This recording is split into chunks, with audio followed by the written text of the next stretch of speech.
Hey, my name is Patrick Jenner. I'm here to talk about StrengthsFinder video and describe the purpose of the assignment. Basically, what we had to do was take a quiz that defined 5 of our strongest strengths based on our personality traits. It was an idea initiated by Dr. Donald O. Clifton of the Gallup Corporation. Uh, it applies to leadership development because it basically identifies your prominent traits, which is one of the theories based around leadership styles, the trait-based theory, and it tells you what your top traits are based on overall questions that you had to answer. It also helps your leadership development because it tells you what you are good at, the traits that you have that you can use to help influence other people and gain that kind of trust and strength and ability that you need to be a leader to other people. So my top 5 strengths were 1. Adaptability, 2. Analytical, 3. Includer, 4. Context, and 5. Consistency. I think adaptability is important because based on situational leadership, it would make me an ideal leader for that style because I would be able to adapt to many different styles of leadership and many different situations that call for the need of a well-balanced leader. Analytical is also good for leadership because it basically what it is a very logical way of thinking, and it bases everything on facts and data instead of emotions. And when you are in a leadership position, that is a very key element. Well, emotions play an important role. They're not the most important role. And when you need to get a goal done, usually data and like being able to make sure that people are backing up their findings instead of just saying, hey, I think this is right. You need to be able to prove that it's right, and that will help in most leadership situations because it will make the goal easier to achieve. Includer is obviously important. It's basically what it sounds like. I don't like people being on the outside looking in. When I'm in a group, I don't like people that are outside of the group. I like to bring people in and have as much input and have like a more, I would say, fun experience or comfortable experience. The more comfortable people are, the more efficiently they work. And that is a very important element. As a leader, you need your followers to work as efficiently as possible, and being an includer will help them get that comfortable environment that will enforce because you have a more stable base of information. Consistency. This is my 5th one. The one I agree with in certain aspects, and other aspects not so much. I think that it is very important to be consistent in a lot of aspects as a leader because you need to be able to set a balanced routine of what you expect out of people, but at the same time I don't necessarily agree with some of the aspects of it, which is when people get an unfair advantage. Consistency does not like the unfairness. They do not like the way that those people got a leg up because of something that only they could achieve in that situation, like a relative or something like that gives them an inside lead on everyone else. As well, I agree that the basic of that is wrong.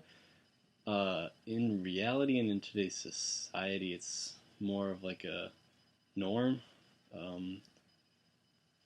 I don't know. I believe that you should use advantages if you have them. Is what I tend to personally agree with. Sometimes they are unfair, and I understand that, but I do not think that the unfairness towards others should stop you from achieving that personal success. Because it would be naive of you to not take the advantages that are given to you, even if it does make other people jealous or mad at you for doing that. There's no point in not doing that because it it's an opportunity. You should take every opportunity that you have, even if it will make other people that are in competition for you mad. They're in competition for you, so they will obviously be mad if you are successful, whether you're successful in a fair way or an unfair way. Context. Context is important because it's looking, basically the idea of looking back to the past to find the answers for the present or the future. So I actually really believe in this because I think that all the experiences you have in life show you what you can do in the future, and all the trials and like tribulations that you've gone through can show you how like much you can achieve even if you're struggling.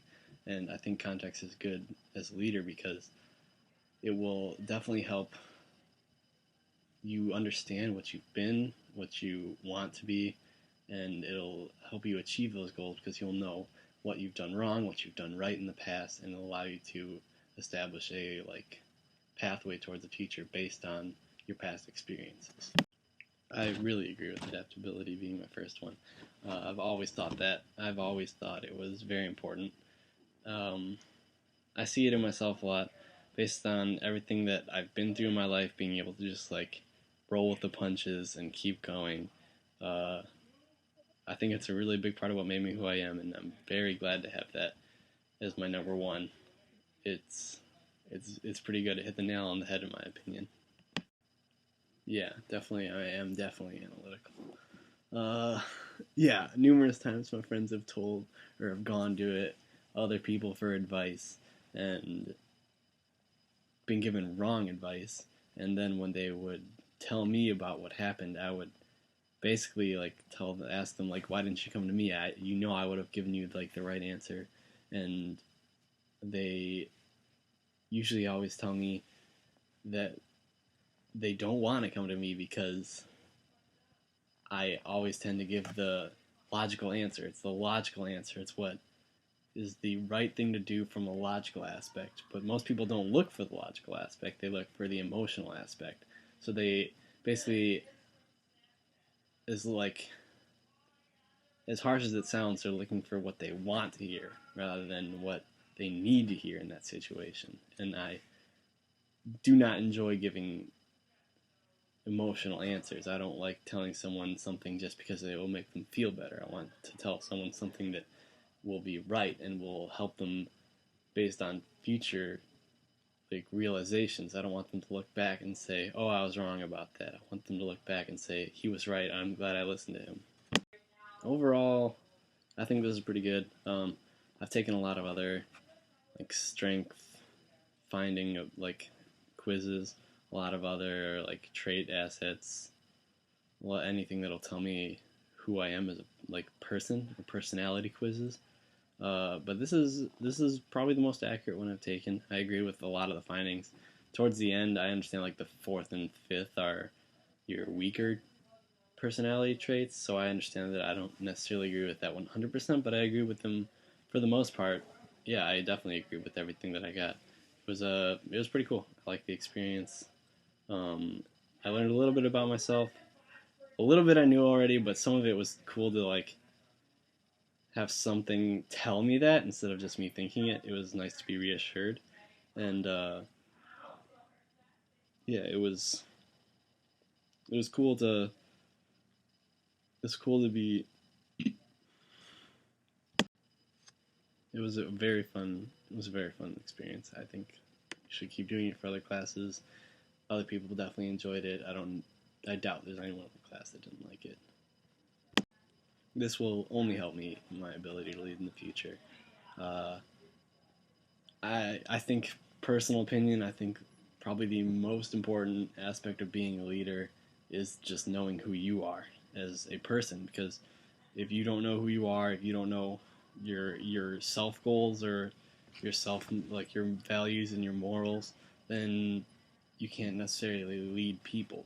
Because people look to someone that is stable. They know what they're doing. They know what they want, what they need, who they are.